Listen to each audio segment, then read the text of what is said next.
शांत नदी का किनारा। हल्की हवा बह रही है। नदी के पास एक विशाल पेड़ है जिसकी छाया में कृष्ण भगवान बैठे हैं। उनके हाथ में बांसुरी है। चारों ओर हरियाली और पास ही कुछ गायें चारा चर रही हैं। एक गाय फिसलकर नदी में गिर पड़ती है और डूबने लगती है। कृष्ण भगवान उठते हैं, नदी के किनारे आते हैं और शांत भाव से अपनी बांसुरी बजाना शुरू करते हैं।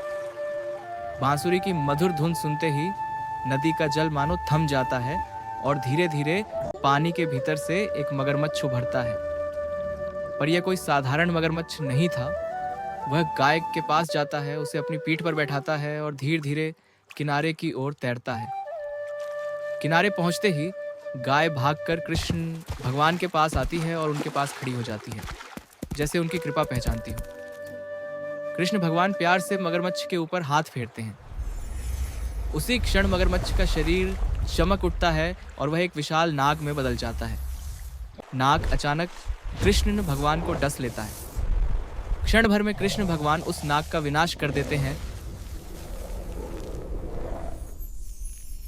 लेकिन नाग के विष का असर उनके शरीर पर पड़ता है और उनका देह नीला पड़ने लगता है, मानो उनके शरीर पर गहरा नील रंग उतर आया हो। अगर आप भी कृष्ण भगवान के भक्त हो तो सब्सक्राइब करें, लाइक करना ना भूलें।